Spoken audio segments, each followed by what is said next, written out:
Did Ferrari lie to you, or do they just not want you to see what really happened to Lewis Hamilton at Suzuka? Subscribe to continue uploading more of this type of content now, if we continue. What happened to Lewis Hamilton in qualifying for the 2026 Japanese Grand Prix is not what it seems, and in fact, it is much more serious than Ferrari let on.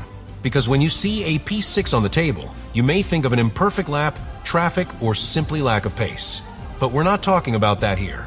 We are talking about a car that changed its behavior in the middle of the fastest lap and left its driver sold at the most important moment. Hamilton was building a competitive lap in Q3. It wasn't just any lap, it was a lap that put him directly in the fight for the second row.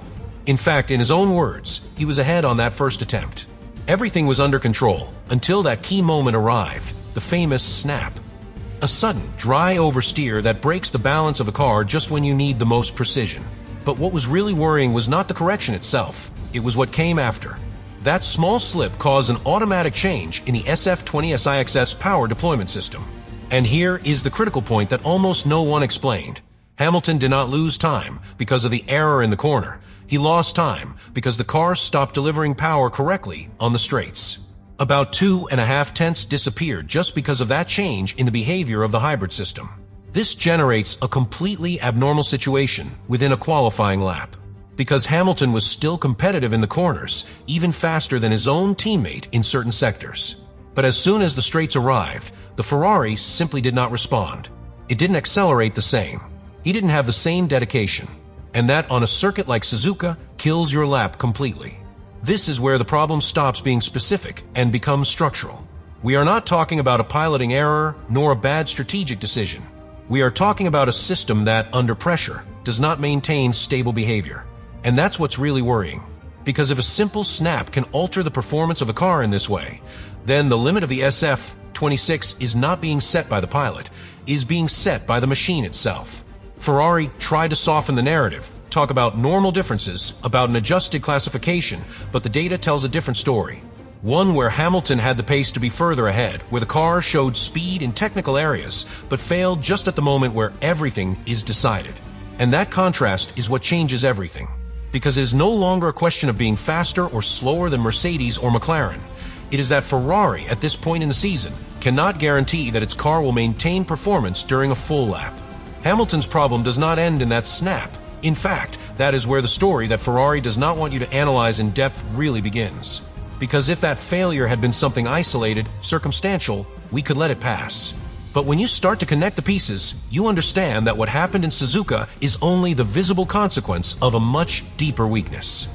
The true origin lies in the engine, and more specifically, in how Ferrari manages energy in this new era of Formula One. While other teams have optimized much more efficient systems, Ferrari continues to depend on an approach that, at circuits like Suzuka, becomes completely ineffective. And this is where a key concept appears, the difference in energy recovery and deployment, because while Mercedes has developed a much more advanced system based on aggressive braking recovery, which allows them to maintain constant power on a straight line, Ferrari is still tied to a more conservative method, lifting its foot before braking to recharge the battery. This, which may go unnoticed in other circuits, is an absolute disaster in Suzuka. Because Suzuka doesn't have great braking. It is a circuit of fast, linked curves where there are hardly any clear areas to recover energy efficiently. And that means that Ferrari reaches the straights with less charge available. The result is devastating. Hamilton loses time not because he drives worse, but because his car does not have enough energy to compete on an equal footing. And this is where everything fits with what we saw in qualifying. That snap was not only an isolated error, it was the trigger that exposed a weakness that was already there. The system did not know how to adapt, could not compensate, and ended up collapsing at the worst possible moment. What seemed like a small loss of control was actually the trigger that activated a drop in performance that the car could not recover. Hamilton made it clear without needing to say it explicitly, they are not fast enough. Not against Mercedes, and in some cases, not against McLaren. And when a driver like him starts talking about needing a brutal push from a team, it is because he knows that the problem cannot be fixed with minor adjustments. This completely changes the landscape, because we are no longer talking about a lost classification. We are talking about a technical disadvantage that can be repeated on any circuit with similar characteristics. And that is what really calls into question the Ferrari project. Because if your car depends on specific conditions to perform, then it is not a dominant car, it is a limited car. And this is where everything becomes even more delicate, because what happened in qualifying not only affects Saturday, it completely affects Sunday. What Hamilton suffered in a fast lap does not disappear in a race. On the contrary, it is amplified. Because if your car is already weak on the straight in qualifying, in race pace, with traffic, with degradation, and without clean air, that problem becomes a problem that is impossible to manage. Starting from P6 at Suzuka is not simply a bad position. It's getting trapped behind cars that, all things being equal, already have more top speed than you.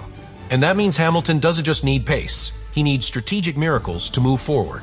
Because although it is faster in curves, it does not have the key tool for overtaking: power on the straight. And here appears the greatest risk of all. Ferrari not only has a deficit, it has a deficit that it cannot hide. In the race, all the cars go with more stable configurations, with more conservative energy maps, and that makes the structural differences even more visible. That is to say, what we saw in qualifying could be even worse in long runs. In addition, there is a psychological factor that cannot be ignored. Hamilton has already identified the problem. He knows where he wastes his time. He knows that it is not entirely up to him. And that changes the way a driver approaches the race. Because when you know that, even if you make the perfect lap, the car does not allow you to fight, you enter dangerous terrain where the limit is no longer clear.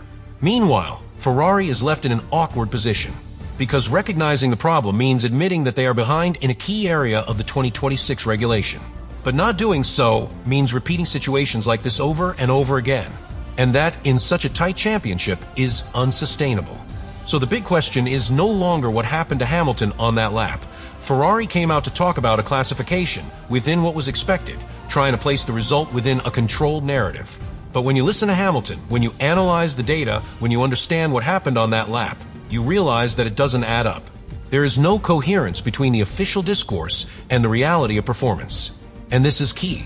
Because in Formula One, when a team begins to hide or minimize structural problems, it is usually because it does not have an immediate solution.